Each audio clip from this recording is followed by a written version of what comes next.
जयो राधा माधव कुंज बिहारी।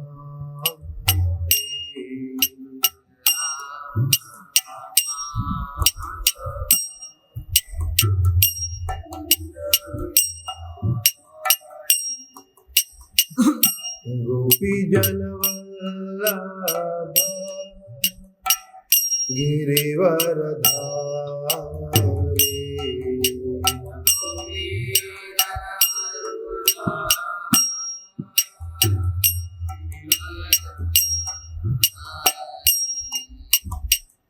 गोपी जनवल्लभ गिरिवरधारी।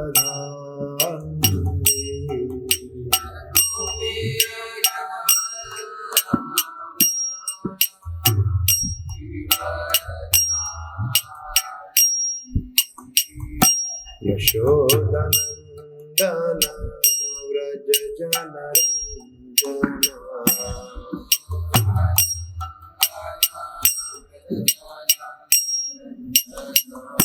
यशोदनंदन व्रज जनरंजना।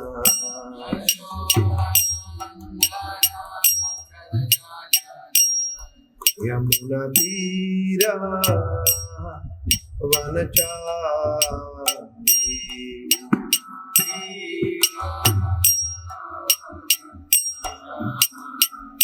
यमुना तीरा वनचारी।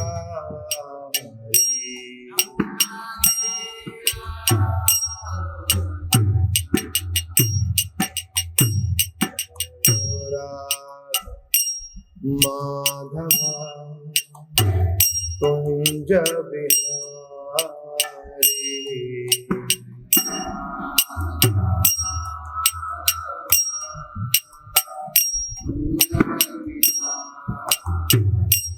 जय माधव कुंज बिहारी।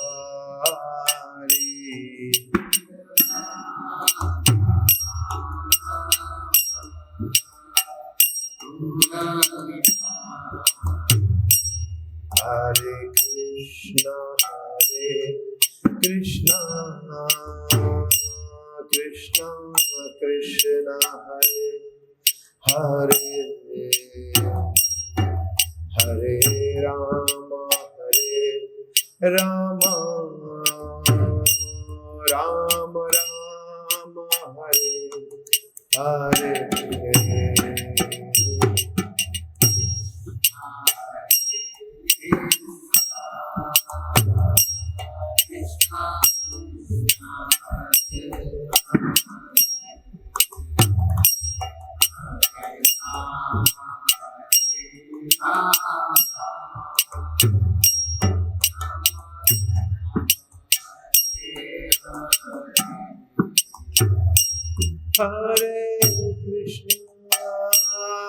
हरे कृष्णा कृष्णा कृष्णा हरे हरे हरे राम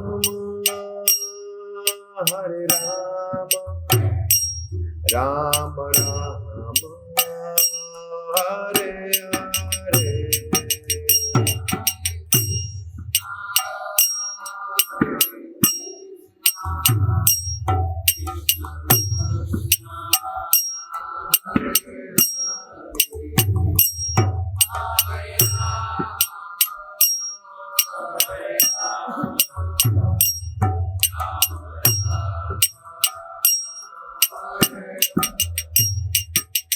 Hare Krishna,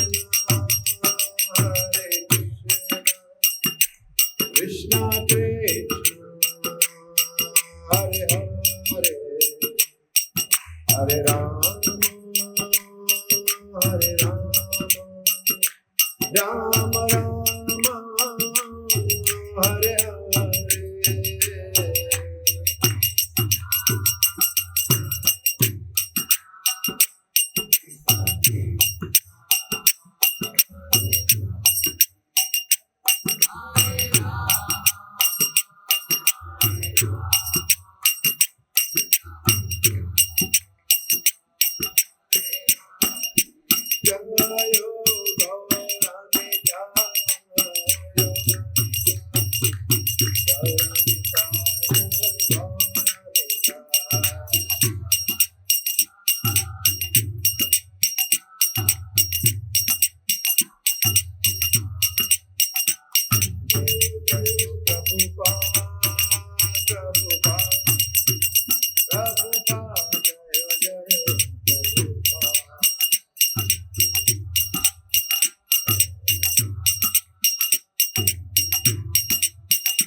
नाम संकीर्तन कीजिए।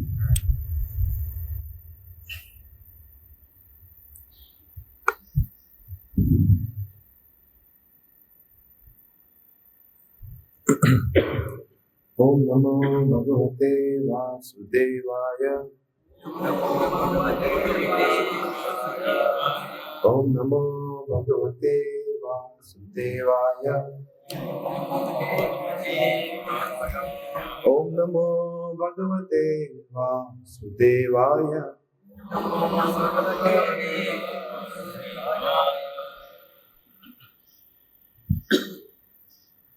हरे कृष्ण। हम लोग पढ़ रहे हैं श्रीमद् भागवतम स्कंद 10 अध्याय 56 उसकी श्लोक संख्या 23 और 24 पढ़ेंगे। 24 हम साथ में डिसाइड करेंगे। द्वंद्व युद्धम सुतु मूलम उभयोर्विजिगीषतः आयुधाश्मद्रुमैर्दौर्भिर्क्रव्यार्धे शेनयोरिव। अनुवाद। दोनों जीतने के लिए कृत संकल्प होकर घमासान द्वंद्व युद्ध करने लगे। पहले विविध हथियारों से और तब पत्थरों, वृक्षों के तनों और अंत में निशस्त्र बाहुओं से एक दूसरे से भिड़कर वे मांस के टुकड़े के लिए झपट रहे दो बाजों की तरह लड़ रहे थे। श्लोक संख्या 24। आसीत आप लोग मेरे साथ दोहराइए। आसीत अष्टविंशा एक सेकंड। आसीत अष्टविंशाहम् इतरितरमुष्टिभिः वज्रनिष्पेषपरुषैर्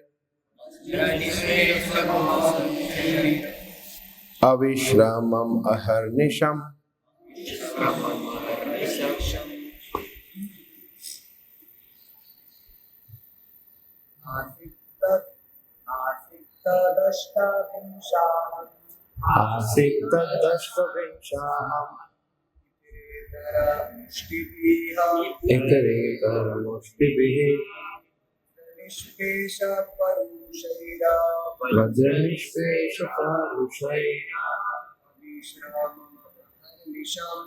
अविश्रामम् अहर्निशम्।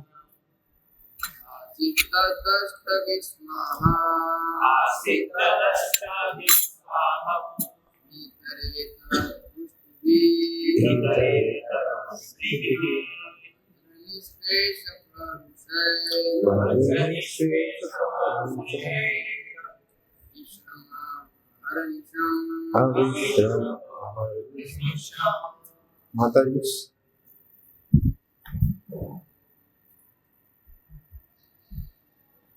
आसीतदष्टविंशाहम्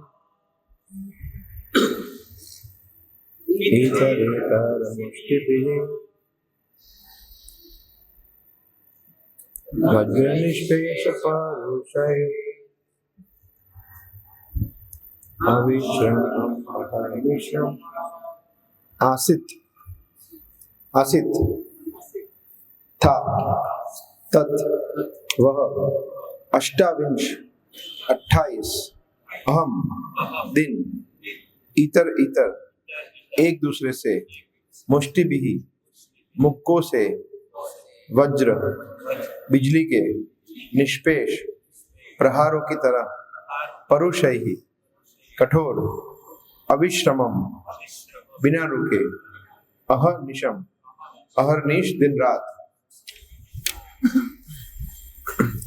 अनुवाद और तात्पर्य। इस डिवाइन ग्रेस इसी भक्तिवेदांत स्वामी श्री प्रभुपाद के शिष्यों द्वारा यह युद्ध बिना विश्राम के 28 दिनों तक चलता रहा। दोनों एक दूसरे पर मुक्कों से प्रहार कर रहे थे, जो टूक टूक करने वाले बिजली की प्रहारों जैसे गिरते थे। तात्पर्य: श्रील विश्वनाथ चक्रवर्ती इंगित करते हैं कि यह युद्ध बिना अंतराल के रात दिन चलता रहा। ओम ज्ञानतिमिरान्धस्य ज्ञानाञ्जनशलाकया चक्षुरुन्मीलितं येन तस्मै श्रीगुरुवे नमः। श्रीचैतन्यमनोभीष्टं स्थापितं येन भूतले स्वयं रूप कदा मह्यं ददाति स्वपदान्तिकं। वन्देऽहं श्रीगुरो श्रीयुतापदकमलं श्रीगुरून् वैष्णवांश्च श्रीरूपं साग्रजातं सहगण रघुनाथान्वितं त्वं सजीवं साद्वैतं सावधूतं परिजनसहितं कृष्ण चैतन्य देवं श्री राधा कृष्ण पादान् सहगण ललिता श्री विशाखान्वितांश्च। हे कृष्णा करुण सिंधो दीनबंधो जगत्पते गोपेश गोपिका कांत राधा कांत नमोस्तुते। तप्त कांचन गौरांगी राधे वृंदावनेश्वरी वृषभानुसुते देवी प्रणमामि हरिप्रिये। वाञ्छाकल्पतरुभ्यश्च कृपा सिन्धुभ्य एव च पतितानां पावनेभ्यो वैष्णवेभ्यो नमो नमः। श्री कृष्ण चैतन्य प्रभु नित्यानंद श्री अद्वैत गदाधर श्रीवास आदि गौर भक्तवृंद। हरे कृष्णा हरे कृष्णा।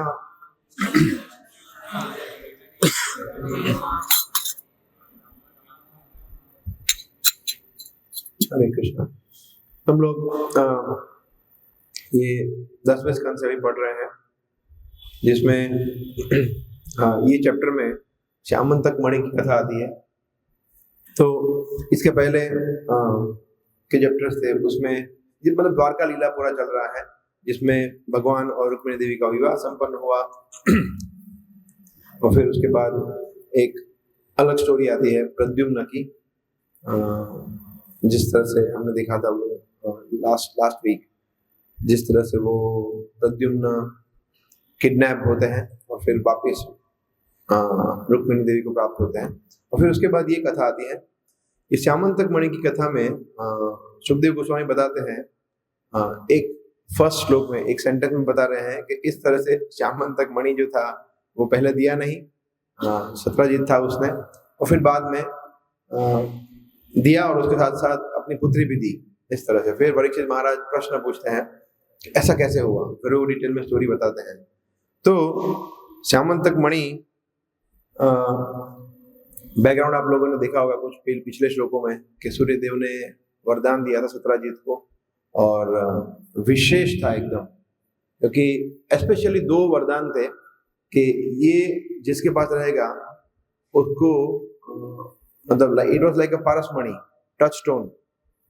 मतलब हालांकि पारसमणि का एक एडवांटेज है कि वो जिसको भी छुए उसको सोना बना सकता है, परंतु इसमें कुछ एक लिमिटेशन था कि एक पर्टिकुलर क्वांटिटी कुछ लिखी है, इतनी क्वांटिटी रोज नया सोना उत्पन्न कर सकती है, मगर वो भी बहुत बड़ी क्वांटिटी थी। That was also very big thing. और दूसरा वरदान था कि ये प्राप्त करना जिसके पास रहेगा उसको कोई भी कैलेमिटी, कोई भी प्रकार का मुसीबत, कोई प्रकार की तकलीफ कभी नहीं आएगी। So everything will be very auspicious, अशुभ चीज नहीं होगी ऐसा। तो इसलिए सत्यजीत था वो बहुत ज्यादा अटैच था, आसक्त था। और फिर हम देखते हैं, अब तक हमने देखा कि पूरा घूम के श्यामंतक मणि वहां से भगवान ने मांगा उग्रसेन के लिए और नहीं दिया, और फिर उसका जो भाई था प्रसेन, वो प्रसेन ने पहन लिया। फिर वो जंगल गया और एक शेर ने, लायन, उसने उसको मार दिया, श्यामंतक मणि भी ले लिया। और फिर वहां से किसके पास गया? जाम्बवन के पास। जाम्बवन ने वो लायन को मार दिया और इवेंचुअली फाइनली जाम्बवन के पास रहा। और जाम्बवन को कोई ऐसा कुछ वैल्यू नहीं था उसका, जैसे वो प्रसेन को था, सत्यजीत को था। Even lion also was so much attached, ये कुछ चमक रहा है। मतलब एक्चुअली वो श्यामंतक मणि इतना एफल्जेंट, इतना भव्य था कि जब किसी ने वो उसको पहना हो तो सबकी नजर उसी पे जाए। तो लायन वाज आल्सो इम्प्रेस्ड कि ये तो मेरे पास होना चाहिए, मैं जंगल का राजा हूँ ऐसा। तो मगर जामवन को ऐसा कुछ वैल्यू नहीं था, उसने तो अपने पुत्र को खेलने के लिए ले लिया। हम लोग हमारा छोटा सा कोई चीज है वो ही नहीं देते हैं खेलने के लिए अपने बच्चे को, है ना। पर नहीं नहीं, ये बहुत कीमती है, तोड़ देगा तो ये कर देगी या ये कर देगा। और उसने श्यामंतक मणि जामवन, हम अभी देखेंगे जामवन का चरित्र देखेंगे, थोड़ा समझेंगे कितना महान भक्त था भगवान का। और स्पेशली एक गुण ये था श्यामंतक मणि के उपलक्ष्य में हम देखे कि ही वाज नॉट अटैच्ड, और उसकी कंपैरिजन में सत्राजीत एकदम विपरीत। तो यहाँ पे हम दो कैरेक्टर देखते हैं, सत्राजीत और जामवन, थोड़ा उसको चर्चा करेंगे। तो दो कैरेक्टर कंप्लीटली विपरीत है, मगर जामवन यहाँ पे देखते हैं कंप्लीटली डिटैच्ड। ठीक है खेलो जाओ, तो खेलने के लिए अपने बच्चे को दे दिया। और यहाँ पे फिर हम भी 23 और 24वां श्लोक पढ़ रहे थे, उसके पहले 19, 20, 21 श्लोक में भगवान वो गुफा में एंटर करते हैं जहाँ पे जामवन का बच्चा श्यामंतक मणि से खेल रहा है। और जैसे ही भगवान वहां पे एंटर हुए तो जो वहां पे यहाँ बताया गया है, बालक की धाई मतलब जो नर्स थी, केयर टेकर थी, वो चिल्ला उठी जोर से भगवान को देख के कि ये क्या हो गया। गुफा में जनरली कोई आता ही नहीं था, गुफा में वो 2-3 लोग ही रहते थे। तो बोले ये कौन आ गया, और वो साधारण व्यक्ति नहीं था। भगवान कोई भी व्यक्ति भगवान को देखे सबकी आंखें उन्हीं पे टिक जाए, इतने सुंदर थे, इतने एफल्जेंट थे। तो हमारे आचार्य बताते हैं कि यहाँ पे बताया गया है कि वो चिल्ला उठी भयवश, यहाँ बताया गया है भयवश भीतवत, मगर हमारे आचार्य बताते हैं कि नहीं, भयवश नहीं, भगवान को देख के वो भाव में आ गए। और भाव में आ गए रोज, तो क्योंकि उनके हमारे जो गुरुजन है, आचार्य है, वो इतना भगवान के प्रति प्रेम है, तो सब जगह वही देखते हैं कि हर एक व्यक्ति भगवान से प्रेम करता है सिवाय मेरे। तो वो बता रहे हैं कि वो भगवान को इतना सुंदर, इतना कृष्ण इतने आकर्षक थे कि उनके प्रति आकर्षित हुए और चिल्ला उठे, दे वर इन एक्सटेसी। और जब वो इस तरह से चिल्लाए तो फिर जामवन को कुछ खतरा है, तो जामवन इस तरह से बाहर आया। और उसके 22वें श्लोक में बताया गया, उनके वास्तविक पद से अनभिज्ञ तथा उन्हें सामान्य मनुष्य समझते हुए जामवन अपने स्वामी श्री भगवान से क्रुद्ध होकर लड़ने लगा। तो अभी ये दो लोग जो पढ़े, वो फाइटिंग, जो फाइट हो रही है, युद्ध हो रहा है, उसका वर्णन है। मगर उसके पहले थोड़ा बैकग्राउंड हमने चर्चा किया कि किस तरह से हो रहा था। तो आप लोगों को पता है जामवन की गुफा कहाँ है? आप लोग गए होंगे, पोरबंदर के पास। पोरबंदर मेरा ससुराल है एक्चुअली, तो वहां पे, मगर मैं अभी नहीं गया अभी तक। तो जामवन की गुफा जो है वो आई थिंक 17-18 किलोमीटर दूर है वहां से, एंड वेरी नाइस प्लेस। तो इस जो एपिसोड है उससे हम कुछ बहुत ही इंपॉर्टेंट इंस्ट्रक्शन समझते हैं कि जो जामवन है, आई मीन जो सत्राजीत जो है वो कितना ज्यादा आसक्त था मणि से, इतना ज्यादा आसक्त था कि भगवान कृष्ण ने उसको उग्रसेन के लिए मांगा, उग्रसेन के लिए, अपने लिए नहीं मांगा। तो फिर भी मना कर दिया, आगे आप लोगों ने देखा होगा पहले। और भगवान ने उग्रसेन के लिए क्यों मांगा था, ये भी इंपॉर्टेंट है, क्योंकि भगवान यदुओं का हित चाहते थे। भगवान एक्चुअली हर एक व्यक्ति के हितैषी है, परंतु विशेष करके यदुओं के प्रति ज्यादा प्रेम है उनको। तो कृष्ण, यहाँ पे देखते हैं हम कि कृष्ण अपने लिए नहीं चाहते थे, Krishna did not want to wear it. Krishna ने समझा कि हमारे राजा जो है वो उग्रसेन है और वो भगवान के रिप्रेजेंटेटिव है, मेरे रिप्रेजेंटेटिव है, तो वो पहनने चाहिए, क्योंकि ये पहनने के बाद जो शुभ होने वाला था या जो भी ऐश्वर्य मिलने वाला था, जिसे हमने 2 वरदान चर्चा किया, वो दोनों भगवान चाहते थे कि द्वारिका में रहे, द्वारिका वासियों को वो मिले। तो वो कंटेक्स्ट में वो चाहते थे भगवान के उग्रसेन राजा इसको धारण करें, उनके पास रहने चाहिए। तो एक और ये ऐश्वर्य है भगवान का, वैराग्य। हम देखते हैं अनेक जगह पे हमने देखा है कि भगवान ने मथुरा को छोड़ दिया, ये छोड़ दिया, भगवान सारथी बने, तो ये भगवान का वैराग्य है। यहाँ पे भी एक और हम भगवान का ऐश्वर्य देखते हैं कि भगवान को श्यामंतक मणि नहीं चाहिए था। भगवान ने सोचा कि ये उग्रसेन को मिलना चाहिए ऐसा, और भगवान चाहते थे वास्तव में सभी द्वारिका वासियों का हित, इसलिए भगवान ने ये प्रस्ताव दिया सत्यजीत को। परंतु सत्यजीत समझा नहीं। और अगर सोचिए सत्यजीत ने उग्रसेन को दे दिया होता तो हम कुछ और ही पढ़ रहे होते भागवतम से, मगर ये कुछ हुआ नहीं। भगवान ने सत्यजीत को बहुत ही प्रेम से बताया कि ये श्यामंतक मणि है जो हमारे जो राजा है यदुओं के राजा, उनके पास रहना चाहिए, ये उनका अधिकार है, तो आप उनको दे दो। सत्यजीत ने नहीं दिया। अगर दिया होता तो जो उग्रसेन था वो इतने पायस राजा थे कि सभी द्वारिका वासियों का हित होता, सभी का कल्याण होता। बट ये नहीं हुआ। और सबसे इंपॉर्टेंट चीज जो होती, अगर सत्यजीत ने एक्सेप्ट कर लिया होता ये प्रस्ताव, तो भगवान कृष्ण संतुष्ट होते, but that he did not do.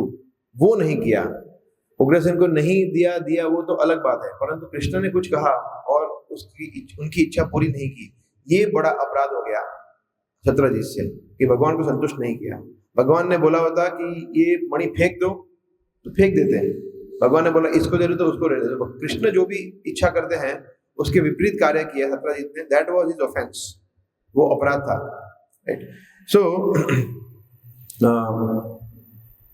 Satyajit इतना ज्यादा अहंकारी हो चुका था, बिकॉज वो जो, जैसे हमने चर्चा किया कि वो जो मणि था जो गले में लटका के वो घूम रहा था सत्यजीत, ही वाज सो इन्फैचुएटेड, क्योंकि सभी लोग उसको देख रहे थे, वो इतना एफल्जेंट दिख रहा था, भव्य दिख रहा था, परंतु he was not in that mood देने के।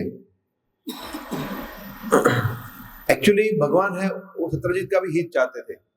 भगवान चाहते थे कि ये जो अहंकार है उससे वो थोड़ा उसका उतरे, उसकी आसक्ति है उसकी कम हो, इसलिए भगवान ने उसके शुद्धिकरण के लिए उसको बताया कि इसको तुम त्याग कर दो, but he did not do। तो इसलिए उसी तरह से हम भी हमारे गुरुजन, हमारे वरिष्ठ भक्त, हमारे मेंटर्स, भगवान कुछ इच्छा करते हैं, और जब हम वो इच्छा होती है, हमें लग सकता है कि ये हमसे कोई पोजीशन ले रहे हैं, हमसे कोई पोस्ट ले रहे हैं, हमसे कोई सेवा ले रहे हैं, जो भी हमारे पोजीशन में वो कुछ चीज ले रहे हैं, गृहस्थों के लिए फॉर एग्जाम्पल लक्ष्मी ले रहे हैं या कुछ और समय ले रहे हैं, whatever. But we don't understand कि प्रभुपाद की, हमारे आचार्यों की, भगवान की योजना क्या है। वो हमें शुद्ध करना चाहते हैं, मगर हम भी सत्यजीत की तरह देना नहीं चाहते हैं, नहीं मैं ही रखूंगा, दैट इज एन ऑफेंस। सो जितना आसक्त सत्यजीत श्यामंतक मणि था, हम भी थोड़े उतने ही है आसक्त, हमारी सेवाओं से, हमारी पोस्ट से, दिस दैट्स। और मूर्खतावश सत्यजीत ये सोच रहा था कि ये कृष्ण है, वो मुझसे कुछ लेना चाहते हैं एक्चुअली। सो ये भी, हम भी यही सोचते हैं कि मतलब एकमात्र मेरे पास ये तो है, जैसे रघुनाथ दास गोस्वामी के साथ हुआ था ना, वो कंबल एकमात्र पोजीशन था, वो भगवान ने वो भी ले लिया। सो हम लोग कभी भी सोचते हैं कि मेरे पास एकमात्र यही है, यही भगवान ले रहे हैं, यही हमारे आचार्य मांग रहे हैं। सो उसका रीजन ये है कि भगवान चाहते हैं कि आसक्ति धीरे धीरे कम हो। सो ये प्रैक्टिस करवाते हैं। तो यहाँ पे सत्यजीत को भगवान इसी तरह से बता रहे हैं, परंतु मूर्खतावश सत्यजीत सोच रहा था कि ये भगवान पक्षपात कर रहे हैं उग्रसेन से। उग्रसेन यदुओं के हैं और भगवान से प्रिय है, उनके संबंधी भी है, इसलिए भगवान उनको देना चाहते हैं। सो दैट इज अगेन फूलिशनेस। जैसे हम देखते हैं जो गृहस्थ होते हैं, जब कोई साधु उनसे धन मांगता है या गीता वितरण करने के लिए बल्क में मांगते हैं, या जो भी उनके धन को शुद्ध करने के लिए जब भी उनके पास जाते हैं, तो अक्सर दिखा जाता है कि लोग यही सोचते हैं कि इनको मेरे से क्या चाहिए, वाई शुड आई गिव, और लोग भी है, मैं क्यों दूं। तो वो समझ नहीं पाते हैं कि ये कृपा करके मुझ पे, मेरे पास आया है मेरे धन को शुद्ध करने के लिए। बिकॉज जो भी धन अभी कलयुग में हम कमा रहे हैं, 99.9% सब इलीगली, अनीति से आता है, कोई शुद्ध धन है ही नहीं किसी के पास। तो उसको शुद्ध करने के लिए कुछ तो करना पड़ेगा, इसलिए जो भगवान के भक्त हैं वो हमें हेल्प करते हैं। जैसे भगवान यहाँ पे हेल्प कर रहे हैं पर्सनली सत्यजीत को, बट या एंड देन एक और चीज ये भी है जो अक्सर हम लोगों ने अलग अलग क्लासेस में सुना है कि भगवान जब हमसे कुछ मांगते हैं तो अनेक गुना वापस मिलता है। जैसे वो फूल वाली जो फ्रूट्स वाली जो फल वाली महिला थी, उसने भगवान को बिना सोचे कुछ फ्रूट दे दिए एंड कितने ओपुलेंट हो गई वो। परंतु ये चेतना सही नहीं है कि भगवान मुझे कुछ देंगे इसलिए मैं दे रहा हूँ। That is not a good consciousness. तो यहाँ पे सत्यजीत हालांकि किसी भी कॉन्शियसनेस में नहीं था, वो तो देना ही नहीं चाहता था। एक्चुअली वो भगवान पे श्रद्धा नहीं थी सत्यजीत का, वो समझ नहीं रहा था कि ये भगवान मेरे परम हितैषी है, वो मेरे लाभ के लिए मुझे ये अवसर दे रहे हैं सेवा करने का। सो that is a very big mistake. वो एक्चुअली समझ रहा था कि भगवान मेरे कॉम्पिटिटर है। मैं श्यामंतक मणि पहन के इतना सुंदर दिख रहा हूँ, इतना भव्य दिख रहा हूँ, लोग मेरी वाह वाह कर रहे हैं, मुझे देख रहे हैं, मैं हैंडसम दिख रहा हूँ तो भगवान या उग्रसेन वो भी ये मुझे कॉपी करना चाहते हैं। They would like to compete, that was his mood, right. तो और इसलिए उसने भगवान को अप्रसन्न किया, नहीं दिया उग्रसेन को। और जैसे ही भगवान अप्रसन्न हुए, हम देखते हैं जो श्यामंतक मणि अनलिमिटेड रिचेस, अनलिमिटेड शुभ वरदान दे सकता था, पूरा उल्टा हो गया, सब उल्टा हो गया क्योंकि भगवान अप्रसन्न हुए। तो हमने अभी देखा, इसके पहले आगे आपने कुछ क्लासेस में देखा होगा कि जो प्रसेन था, वो सत्यजीत का जो भाई था, वो बोला ये तो मुझे आप पहनने के लिए दीजिए, give me for one day. तो पहनने के लिए उधार लिया और वो पहन के सबको दिखाने के लिए चला गया कि देखो मैं कितना अच्छा। तो दूर दूर दूर चला गया और एक जंगल में, वन में एक शेर ने उसको देखा और मार दिया, और उसको भी मार दिया, मणि भी ले लिया। सो न केवल मणि चला गया, जो वैसे भी भगवान मांग रहे थे वो तो चला ही गया, रहा नहीं सत्यजीत के पास, नहीं रहा। और उसके ऊपर उसका भाई भी, कि भाई की भी मृत्यु हो गई। तो कितना अशुभ हुआ भगवान को अप्रसन्न करने से। सो हम लोग ये समझते नहीं है, विशेष करके गृहस्थ ये समझते नहीं है कि भगवान धन जो है वो वैसे भी जाने ही वाला है। एक बार मैं एक भक्त से चर्चा कर रहा था बहुत सालों पहले, वो उन्होंने मुझे बहुत अच्छी एक चीज बताई थी। I think he donated some several lakhs of rupees for TOVP। उन्होंने काफी धनराशि अपने मायापुर टेम्पल के लिए डोनेट की थी। तो मैंने जब वो सुना, मैंने पता चला, तो मैं उनके पास गया, बोला जी वेरी नाइस, आपने इतना अच्छा धनराशि दिया, कि मतलब बहुत अच्छा आपका त्याग है ये। मुझे बता रहे थे कि देखो, उन्होंने बहुत अच्छी चीज बताई, बोला देखो वैसे भी ये धन है, कोई ना कोई ले जाए नहीं वाला है, मेरे पास तो रहने वाला है नहीं, कोई और लूट लेगा, कस्टमर लूट लेगा, क्लाइंट लूट लेगा, कोई ना कोई चला जाएगा, तो ऐसे भगवान ना ले लें, उससे तो बेटर है। It is very nice consciousness, ये बहुत अच्छी चेतना है, जो मुझे समझ में आया उस दिन। सो यहाँ पे सेम ऐसे ही हुआ, भगवान को नहीं दिया तो पशु ले गया उसको पहन के क्या करना था, वो उसको सोने का कुछ नहीं करने वाला था, मगर फिर भी सोचिए भगवान को प्रसन्न किया तो पशु ले गया मणि, वैसे भी वो कुछ करने वाला नहीं था। So that is greed. लोभ जो है इट्स सच अ किलर। लोभ ऐसी चीज है जो मतलब कृष्ण कहते हैं महाशनो महापापमा, और वो अग्नि की तरह है जो जलता ही रहता है। दोनों, काम और लोभ दोनों। काम है वो जब संतुष्ट होता है तो वो और काम चाहिए, मटेरियल डिजायर्स, सो ग्रीड। सो एक कथा से हम एक और चीज समझते हैं कि भगवान जो है वो हमारी फ्री विल में इंटरफेयर नहीं करते हैं। हमने अनेक बार सुना है ऑफ कोर्स, बट यहाँ से एक और चीज हम एक और बार भगवान यहाँ बता रहे हैं। सत्यजीत को बोला कि उग्रसेन को देना चाहिए, तो भगवान ने फोर्स नहीं किया, बोला ठीक है आपकी इच्छा। भगवान ने रिक्वेस्ट किया पर नहीं दूंगा, तो भगवान ने कुछ नहीं किया। और फिर जो उसका भाग्य था, वो भाग्य ने उसका जो भाग्य में मिलना था वो मिला उसको। सो जब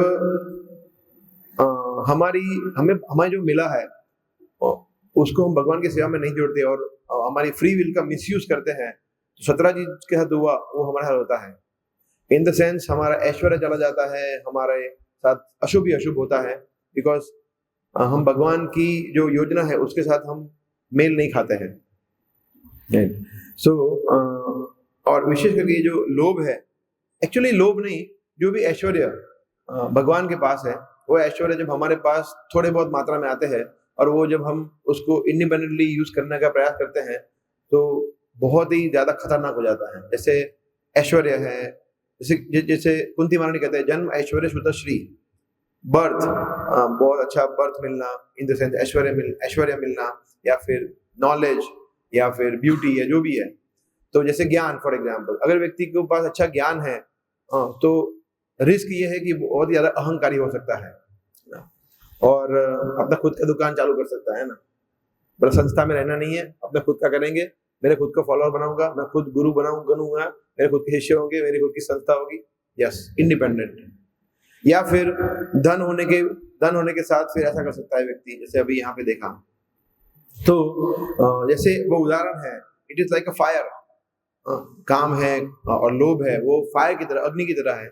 तो हम देखते हैं कि अग्नि जो है वो थोड़ी मात्रा में, बहुत बहुत कंट्रोल्ड मात्रा में, बहुत ही ज्यादा लाभदायक है, क्योंकि फायर तो चाहिए ही। फायर के बगैर हम पचा भी नहीं सकते, फायर के बगैर हम कुकिंग भी नहीं कर सकते। फायर होती है तो हमें जैसे अभी उष्मा है, उष्मा भी चाहिए, नहीं तो ठंडी में हम रह नहीं सकते, विंटर में हमें हेल्प करती है।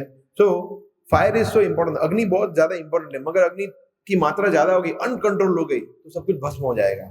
इसलिए जब भी जो भी ज्ञान है, ऐश्वर्य है, जब भी हम किसी सुपीरियर अथॉरिटी के डायरेक्शन में अगर हम उसको यूज करेंगे, हमारे पास ज्ञान है, अगर हमें श्लोका अच्छा पढ़ना आता है, लेक्चर देना अच्छा आता है, कीर्तन करना अच्छा आता है, जो भी हमारे अंदर ऐश्वर्य है, अगर हम किसी मेंटर के, वरिष्ठ भक्त के, गुरु के निर्देश अनुसार उसको यूज करते हैं तो वो भगवान की सेवा में हम सुपर तरीके से यूज कर पाएंगे। मगर जैसे ही हम इंडिपेंडेंट मेंटालिटी आई कि मैं तो, मुझे किसी की जरूरत नहीं है, खतरनाक, फिर ये होगा, सतराज के साथ हुआ ऐसा, फिर विनाश हो सकता है। So that fire will spread like anything, and वो सबसे पहले हमें ही खत्म कर देंगे वो फायर एक्चुअली। तो यहाँ पे हम देखते हैं सतराजीत के उदाहरण से कि उसके पास जो धन आ रहा था, रोज के रोज नया नया सोना आ रहा था। बोला ये तो मेरा कोष, मेरा जो राजकोष है बढ़ ही रहा है, खत्म ही नहीं हो रहा है। तो then he was so much puffed up, इतना ज्यादा अहंकारी हो गया। सो परंतु जब विनम्रता से व्यक्ति समझता है कि ये जो मुझे थोड़ी बहुत बुद्धि मिली है, थोड़ा बहुत ज्ञान मिला है, वो सभी भक्तों की कृपा से है। एक्चुअली हम सब समझते हैं कि मुझे लगता नहीं है कि कोई भी ऐसा भक्त होगा जो किसी और भक्त की कृपा के बगैर आगे बढ़ रहा होगा, ऐसा पॉसिबल ही नहीं है ना। कोई ना कोई तो मेंटर होगा, प्रभुपाद तो है ही, मगर प्रभुपाद के अलावा कोई लिविंग भी कोई भक्त होगा जिसने कहीं ना कहीं सहाय की होगी, चाहे पुस्तक वितरण करने में हो, चाहे क्लासेस लेने में हो, चाहे उसको डे टू डे इंटरेक्शन करने में हो। तो वो भक्त को कभी भी हमें वो भक्त के हम ऋणी है एक्चुअली। ऑफ कोर्स हम पूरी परंपरा के ऋणी हैं, बट विशेष करके वो पर्टिकुलर भक्त के ऋणी हैं जो हमें भक्ति में लाए हैं, जो हमें टिका रहे हैं, संग दे रहे हैं, जो हमें भक्ति में मोटिवेट कर रहे हैं, इंस्पायर कर रहे हैं, हमें गिरने से बचा रहे हैं। तो वो जब मूड होगा, then we will keep ourselves humble. फिर हम समझ पाएंगे कि मैं तो इन्हीं के कारण हूँ, या मैं इन्हीं भक्तों के कारण हूँ, एक नहीं है तो और भक्त, ज्यादा भक्त है। तो तब हम फिर जो हमारा ऐश्वर्य है, जो भी हमारे पास जो भी ऐश्वर्य है, ज्ञान है, बुद्धि है, उसको हम भगवान की सेवा में अच्छी तरह से यूज कर पाएंगे। शशि श्री गौर निताय की जय, श्री राधा गोविंद देव की जय, श्री सीताराम लक्ष्मण हनुमान की जय। सो सतराजीत जो था वो एक्सटर्नली मोटिवेट हो गया था, बाह्य तरीके से वो बहुत ज्यादा मोटिवेटेड हो गया था कि मेरे पास सब कुछ है, मेरे पास अनलिमिटेड धन है, अभी मेरे पास कुछ नहीं है तो मुझे कुछ नहीं होगा। ये एक और प्रॉब्लम है, कभी कभी व्यक्ति के पास धन इतना बढ़ जाता है, विशेष करके गृहस्थ जीवन में, तब वही धन उसके लिए बहुत ज्यादा खतरा हो जाता है। क्योंकि सबसे पहले जैसे धन बढ़ेगा, सबसे पहले कौन उस पर अटैक करेगा? हाँ, आप लोगों को नहीं पता होगा, ज्यादा ब्रह्मचारी बेचारे बोले होते हैं, उनको नहीं पता। सबसे पहले धन पे अटैक कौन करता है? गवर्नमेंट ऑफ इंडिया, टैक्स 30% तो उसी चलेगा, 25-30%। अब से पहले अटैक हो जाएगा। अब से पहले वो चिंता करता है कि यार कैसे टैक्स बचाऊंगा, क्या करूंगा। 3 करोड़ का, जैसे ही 3 करोड़ का ऑर्डर आता है, सबसे पहले होता है कि ये 3 करोड़ में टैक्स कितना कटेगा और मैं कितना बचाऊंगा, सबसे पहले थॉट वो आता है। ऐसा होता है ना प्रभु जी, है ना? तो सबसे पहले चिंता उसको कि गवर्नमेंट मेरा पैसा ले जाएगी, सबसे पहले वो चिंता है। फिर उसके बाद सोचेगा कि चोरी हो जाएगा, चोर है, फिर उनके रिलेटिव है, पत्नी है, बच्चे है, तो पूरा दिन उसी टेंशन में रहता है कि मेरा धन चला जाएगा, चला जाएगा, चला जाएगा। तो धन जब नहीं आता है तो उसको ये स्ट्रेस होता है कि धन नहीं मिल रहा है, जब धन आएगा चला जाने का स्ट्रेस होता है। सत्यव्रत जी के साथ भी ऐसा ही हुआ। सत्यव्रत जी जो सोच रहा था मेरा बहुत धन आ गया है, सब चला गया, उसके भाई ने सब कुछ गंवा दिया, प्रसेन ने। सो फिर उसके बाद हम देखते हैं कि सत्यव्रत प्रसेन का जब मृत्यु हुआ तो एक और अपराध किया सत्यव्रत ने। उसने ढिंडोरा पिटवा दिया कि कृष्ण ने ही मेरे भाई को मारा है। वो मांगने आया था कृष्ण और मैंने नहीं दिया, तो देखो ये किया। एक्चुअली सत्यव्रत को पता था कि कृष्ण कितने कृष्ण की स्ट्रेंथ, शक्ति कितनी है ना? तो वो युद्ध करने की कोई सोच भी नहीं सकता था। इसलिए वो अभी क्या करे, मतलब उनको बैड माउथ करे, निंदा करे, रूमर्स स्प्रेड करे, अफवाह करे, उनको अपमानित करे, ऐसे ही। बाकी अपने युद्ध तो नहीं कर सकते कृष्ण के साथ ना, वो तो मार देंगे, तो इसलिए बोले ये करते हैं। That was another offence. वो और एक अपराध किया, अपराध पे अपराध। भगवान की इच्छा नहीं सुनी, भगवान को मणि नहीं दिया उग्रसेन जी के लिए, और सेकंड वेरी ग्रेव ऑफेंस, बहुत ही बड़ा अपराध किया कि भगवान की निंदा की, है ना? भगवान की निंदा करना या भगवान के भक्तों की निंदा करना, उससे बड़ा अपराध क्या हो सकता है? जैसे हम देखते हैं अनेक वर्णन है चैतन्य चरितामृत में, रामचंद्रपुरी गुरु का अपराध किया तो वहां शुरू हुआ, माधवेंद्रपुरी का अपराध किया, फिर आगे जाके सीधा भगवान का अपराध किया चैतन्य चरितामृत महाप्रभु का। बोला ये बहुत सारी चींटियां है, मतलब ये जो सन्यासी है ना बहुत मिठाई खा रहा है, खत्म। फिर वो एक और अमोघा उसका आता है ना, तो अमोघ ने बोला ये सन्यासी जितना खाता है वो सिर्फ 10 लोग खा सकते हैं, कितना खाते हैं, खत्म। सो ये होता है भगवान का अपराध जब व्यक्ति करता है। सत्यव्रत ऑलरेडी संकट में था और अपराध कर रहे हैं, तो ये प्रॉब्लम होता है कि जब हम हमारे भक्ति में जब हम कभी कभी डाउन जाते हैं, जब हम स्ट्रगल करते हैं, तो वी शुड रियलाइज कि ये कहीं ना कहीं कोई अपराध कर रहा हूं इसके लिए हो रहा है। एक्चुअली कभी कभी क्या होता है, व्यक्ति और अपराध कर बैठता है, दैट फ्रस्ट्रेशन कि मैं, मेरे साथ ये क्यों हो रहा है, इसकी वजह से हो रहा है, मैं ये कर रहा हूँ, अरे हमारे कर्मों की वजह से हो रहा है, हमने जो अपराध किए उसकी वजह से हमारे साथ जो भी स्ट्रगल हो रहे हैं वो हो रहे हैं। तो यहाँ पे सत्यव्रत और अपराध कर बैठा कि मेरे साथ जो हुआ उसको पता नहीं चला कि वो भगवान का फर्स्ट जो अपराध किया उसकी वजह से ये सब हुआ, वो नहीं सोच रहा है, वो सोच रहा है कि नहीं भगवान ने किया, और एक अपराध कर दिया, अपराध पे अपराध। सो जब इस तरह से अफवाह रूमर स्प्रेड किया तो कुछ द्वारिकावासी उसकी चर्चा करने लगे, मगर हमारे आचार्य बताते हैं कि मेजोरिटी द्वारिकावासी बोले ये पागल हो गया है, कृष्ण कभी ऐसा कर सकते हैं क्या? तो मेजोरिटी द्वारिकावासी जो थे वो उसको माने नहीं, परंतु जैसे हमने देखा ना कुछ होते ना, अमोघा, रामचंद्रपुरी, उनके भाई बहन थे वो मानने लगे, बोला हो सकता है शायद। कुछ ऐसे थे जो माइनॉरिटी में, जो उनके कहवे में आ गए। सो एनीवे, सो अभी हम हमारा जो विषय उस पर आते हैं कि जब जाम्बवन को ये पता चला कि ये कोई आया है गुफा में और मेरे पुत्र से श्यामंतक मणि ले लिया है, तो वो बहुत ही क्रुद्ध हो गया, बहुत ज्यादा क्रोध में आ गया। और जैसे यहाँ बताया गया है 23वें श्लोक में, दोनों जीतने के लिए कृत संकल्प होकर घमासान द्वंद्व युद्ध करने लगे और फिर युद्ध आरंभ कर दिया। तो भगवान ने बोला कि ठीक है, भगवान तो कहते ही ये था माम प्रपद्यन्ते, जो आपको युद्ध करना है तो मैं युद्ध करूंगा, प्रेम करना है तो प्रेम करूंगा, ईर्ष्या करना है तो फिर मैं उस तरह से आपको रिस्पॉन्ड करूंगा। सो व्हाटएवर हमारा जो भाव है भगवान उसी भाव से रेसिप्रोकेट करते हैं। तो जाम्बवन, हालांकि भी हम देखेंगे जाम्बवन का भाव कोई भगवान से ईर्ष्या में नहीं था या भगवान से कोई ऑपोजिंग एलिमेंट नहीं था। वो जाम्बवन का मूड एक तो पता भी नहीं था कि कृष्ण है, और दूसरा मूड अभी हम देखेंगे, तो क्योंकि जाम्बवन जो है उनका कैरेक्टर पूरा अलग है।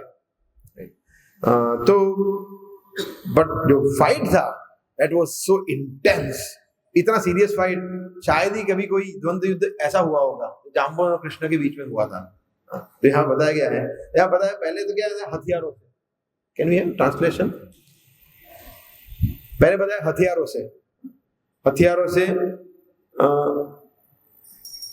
आयुध, आयुध मतलब हथियार, अगर हथियारों से चालू कर दिया, जो भी हथियार मिले तो हथियारों से चालू, तो सभी हथियार काट दिए भगवान ने।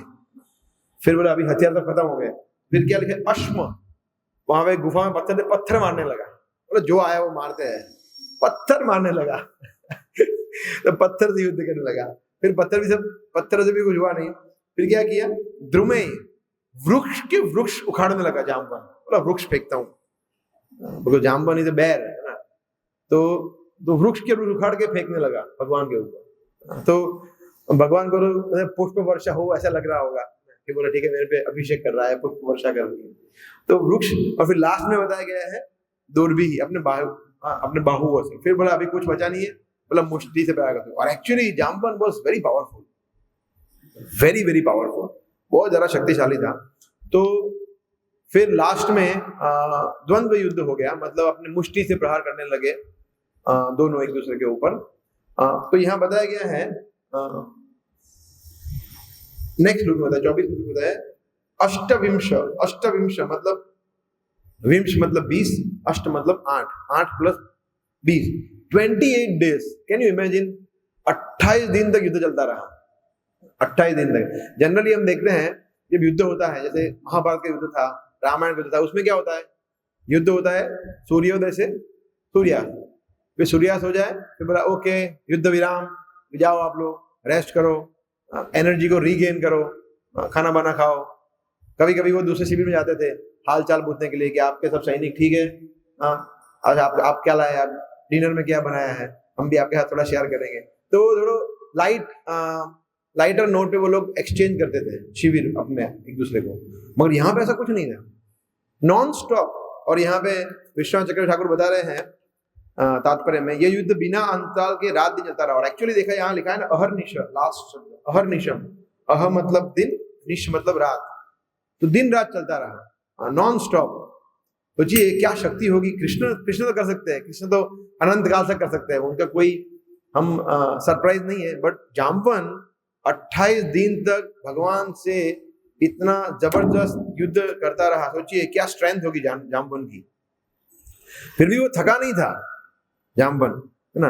बट जनरली जब बाद में हम बोले कि मैं इतना युद्ध कर रहा हूँ और ये है कौन, फिर आगे जाके जामवन को रियलाइज हुआ, जो उसके बाद के श्लोकों में हम पढ़ेंगे ना। तो जामवन जो थे उनका कैरेक्टर बहुत ही यूनिक है, आप लोगों को पता होगा कि जामवन एक वन ऑफ द चिरंजीवी है, जो उनका बहुत आयु लंबा है, मतलब मनवंतर के मनवंतर जीते हैं। और जैसे वामन देव जब प्रकट हुए तब थे, रामचंद्र भगवान तो थे ही थे, और अभी भी देखिए तो भगवान जब भी आए जामवन तो है ही सेवा करने के लिए। सो एक्चुअली ब्रह्मा जी में से डायरेक्टली प्रकट हुए हैं जामवन, वेरी वेरी पावरफुल, है ना। रक्षराज भी कहते हैं उनको, जैसे बैर उनके राजा ऐसा। तो हम देखते हैं कि उनका सबसे बड़ा कंट्रीब्यूशन जो था रामायण में वो क्या था, हाँ हनुमान जी को याद दिलाना, राइट, कि आप कर सकते हैं। तो क्या जामवन जी नहीं कर सकते थे, वो भी कर सकते थे, बट ये एक भक्त का स्वभाव होता है कि वो बोलते कि हनुमान जी की तुलना में कोई श्रेष्ठ है ही नहीं, तो बोला हनुमान जी ये सेवा करेंगे। That is very good mood of a devotee. कि जैसे कभी कभी हम देखते हैं कि दो भक्त हैं, कोई प्रश्न पूछ रहा है बाहर वाला, एक व्यक्ति है जो थोड़ा जूनियर है, एक वरिष्ठ भक्त है। तो अगर कोई व्यक्ति प्रश्न पूछ रहा है तो जूनियर को नहीं बोलना चाहिए, वरिष्ठ भक्त को बोलने देना चाहिए ना, उत्साह में, भले ही मुझे इसका जवाब तो मुझे आता है मैं ही बोलूंगा, हाँ that is not right, that is not an etiquette. Etiquette is that अगर सामने वाला जो वरिष्ठ भक्त है वो आपको बोलता है कि आप प्लीज उनको बताइए, then we can say, but otherwise सेवा का अपॉर्चुनिटी जो है वो पहले हमें हमारे से वरिष्ठ भक्तों को देना चाहिए। अगर वो सामने से हमें बोलता है कि आप करो तो बात अलग है, अदरवाइज तो यहाँ पे हम देखते हैं कि हनुमान जी को याद दिलाया, क्योंकि हनुमान जी को वो ऋषि का श्राप था कि जब सही समय पे आपको अपनी शक्तियों का प्रयोग करना होगा तो आपको याद नहीं आएगा। तो हनुमान जी सोच रहे थे कि कैसे जाएंगे 100 योजन 800 मील, तो उन्होंने बोला कि आपके लिए क्या है, आपके लिए तो ये कुछ नहीं है, समझाया उनको। हाँ, तो ये पूरा प्रसंग आपको पता होगा संपाति, और उसमें संपाति जब बताए और जटायु के बारे में, फिर उसके बाद सब सोच रहे थे। तो जब वामन देव प्रकट हुए बलि महाराज के पास, तो छोटे से थे ड्वार्फ, फिर एक्सपांशन किया, इतना एक्सपांशन किया कि हम कल्पना नहीं कर सकते। ऐसे समझिए, एक उदाहरण लेते हैं कि आप में किसी को पता है यहाँ पृथ्वी से सूर्य का अंतर कितना है? पृथ्वी, सन और अर्थ का अंतर, कोई साइंटिस्ट टाइप के होगा उनको पता होगा। मुझे भी पता नहीं था, मैंने तो गूगल करके दिखाया है। Around 93 million miles. तो 93 मिलियन माइल्स तो सिर्फ सूर्य और पृथ्वी का अंतर है। सोचिए भगवान का आकार कितना होगा। ये हम इसलिए डिस्टेंस की बात कर रहे हैं बिकॉज जब जामवन जी, जब वामन देव प्रकट हुए तो उन्होंने परिक्रमा की भगवान की। अब भगवान कितने बड़े होंगे, परिक्रमा कितनी बड़ी होगी? 93 मिलियन नहीं, कई कई करोड़ मिलियन उतनी परिक्रमा की। और एक नहीं, कई परिक्रमाएं की। और परिक्रमा करते करते वो भगवान गुणगान करते रहे थे, हर जगह पे भगवान का नाम ले रहे थे, गुणगान कर रहे थे, कितने भगवान महान है, भगवान ने क्या लीला किया है, इस तरह से। तो वो भाव में आ गए थे जामवन, उन्होंने परिक्रमा किया था, है ना। तो ऐसे जामवन के लिए 800 मील जंप करना कोई बड़ी बात है? 100 योजन ऐसे। ऑफ कोर्स वो उस टाइम पे एजेड हो गए थे, थोड़े वृद्ध थे, थोड़ा फास्ट उतना नहीं जीते। हनुमान जी है ना, हनुमान जी के साथ तो तुलना नहीं कर सकते। तो पर तो फिर भी Jamvan was also very much capable, बहुत शक्तिशाली थे। तो जामवन के कैरेक्टर से हम समझते हैं कि वो भगवान के शुद्ध भक्त थे। इवन भगवान रामचंद्र की इटर्नल कंपेनियन, नित्य पार्षद है, और वो शुद्ध भक्त हैं। तो हम कभी कभी हमें लगता है कि फिर ऐसा कैसे होगा कि वो भगवान को पहचाने नहीं, हाँ? फिर ऐसा कैसे होगा कि युद्ध करते रहे, 28 दिन तक युद्ध किया, पहचाना भी नहीं। चलो जैसे अभी हम देखा था कि वो प्रद्युम्न जब आए तो रुक्मिणी देवी ने उनको थोड़ी देर में पहचान लिया ना कि हाँ ये कृष्ण है, बोला नहीं कृष्ण नहीं है, कोई और है। तुरंत, सिर्फ रुक्मिणी देवी ने नहीं, जो भी स्त्रियां सभी ने पहचान लिया तुरंत थोड़ी देर में। मगर ये 28 दिन तक उनको पता नहीं चला कि ये कृष्ण है, ऐसे कैसे हो सकता है ना। तो हमारे विश्वनाथ चक्रवर्ती ठाकुर विशेष करके समझाते हैं इसमें कि ये भगवान की योग माया है। जैसे भगवान यशोदा माता को बुला लेते हैं, ग्वाल बालों को बुला लेते हैं, इनको भी बुला दिया है कि मैं कृष्ण हूँ। तो ये भगवान को युद्ध करना था 28 दिन तक, भगवान को युद्ध करना था, तो भगवान बुला देते हैं। और भगवान को कोई छोटा मोटा युद्ध कर नहीं करना था, बहुत ही इंटेंस फाइट करना था। बिकॉज भगवान ने अभी तक जो भी युद्ध किए थे कंस के साथ, बकासुर के साथ, चाणूर के साथ, वो कैसे थे? ऐसे ही, मतलब ऐसे ही खेल खेल में मार दिया सबको। भगवान को ज्यादा परिश्रम नहीं करना पड़ा, ऐसे ही खेलते खेलते मार दिया। बकासुर को ऐसा कर दिया, वो जाओ, धेनुकासुर को उठा दिया, जाओ, ऐसे ही। मगर भगवान को थोड़ा इंटेंस फाइट करना था, तो इंटेंस फाइट करने के लिए सामने कंटेंडर भी जबरदस्त चाहिए। तो जाम्बवन वाज सच कंटेंडर। भगवान बोले वहां जाता हूँ, उससे लड़ता हूँ। तो भगवान ने पूरा ये योजना करवाया। सत्राजीत को प्रसेन को बोला तो लेके जा, फिर वो लायन के परमात्मा स्वरूप में लायन को बोला कि उसको मार, फिर जाम्बवन को बोला लायन को मारो, फिर जाम्बवन को बोला बच्चे को दो। भगवान ने पूरा अरेंजमेंट करवाया और फिर भगवान वहां पे गए। So Krishna wanted to fight, intense fight था वो। सो ये होता है एक्चुअली। हम देखते हैं कि ये जो छोटे छोटे असुर थे वो उनमें इतनी शक्ति नहीं थी, और जाम्बवन में इतनी शक्ति थी। वो शक्ति है भक्ति की, that is the power of devotion. तो कभी कभी लग सकता है कि ये तो ब्रह्मचारी है, दुबला पतला है, क्या है, कुछ नहीं कर पाएगा ये। मगर वो शक्ति जो होती है भक्ति की, अनइमेजिनेबल है। तो ये यहाँ पे जाम्बवन जो कि एक साधारण बैर है, मगर 28 दिन तक भगवान के साथ युद्ध करना अभी तक हिस्ट्री में किसी ने नहीं किया। मगर जाम्बवन जो कि एक पशु ने करके दिखाया। बड़े बड़े राक्षस, हिरण्यकशिपु है फॉर एग्जाम्पल, हिरण्यकशिपु भगवान ने कैसे मारा, और हिरण्यकशिपु के पास क्या क्या वरदान थे, भगवान ने ऐसे ही मार दिया। खेले भगवान, पहले तो अच्छी तरह से खेले, बोला तू जो करना है कर, खेल, जो भी लाना है ला, फिर ऐसे ही फाड़ दिया, खत्म, जाओ। मगर जाम्बवन 28 दिन तक युद्ध किया। मतलब Jambavan was in that way more powerful than Hiranyakashipu, वो भक्त था ऐसा। सो हम देखते हैं कि इस तरह से जब युद्ध हुआ, फिर लास्ट में जाम्बवन सोच रहे कि यार ये तो मेरे स्वामी हो सकते हैं। जो इतना तगड़ा युद्ध कर सकते हैं, मतलब ये भगवान रामचंद्र ही है और कोई नहीं है, ये विष्णु ही है। और फिर वो भगवान की शरण में आता है और फिर भगवान आगे बताते हैं, अपना परिचय देते हैं। सो जब ये होता है तो जाम्बवन, सोचिए जो भक्त अपने प्रभु से सालों साल मिला ना हो, जब वो उनके सामने हो, हाँ, तो उसका मनोदशा क्या हो। तो जाम्बवन की आंखों से आंसू बह रहे हैं और वो भाव में है, ऑलमोस्ट मूर्छित होने ही वाला है, बट समहाउ, और फिर वो भगवान से क्षमा याचना करता है। श्यामंतक मणि अपने मतलब बेटे से लेके अपने हाथों से पहनाता है भगवान को, ये सिर्फ आपके लिए है और किसी के लिए नहीं है, आपके लिए ही है, भगवान को पहनाता है। और बोला नहीं नहीं, अभी भी मतलब एक्चुअली जाम्बवन ने कोई अपराध नहीं किया था, भगवान की इच्छा से कुछ हो रहा था, परंतु जाम्बवन ये सोच रहे थे कि मैंने कितना बड़ा अपराध किया। That is a very nice mood. Satrajit जिसने अपराध पे अपराध किया वो सोच नहीं रहा था, बोला ये इसमें क्या है। जाम्बवन ने कोई अपराध नहीं किया, फिर कि मैंने कितना बड़ा अपराध कर दिया, मैं कितना बड़ा पापी हूं। तो बोला अभी भी श्यामंतक मणि देने पर भी अभी उसको संतुष्टि नहीं हो रही है, तो बोला मेरी पुत्री को दूंगा।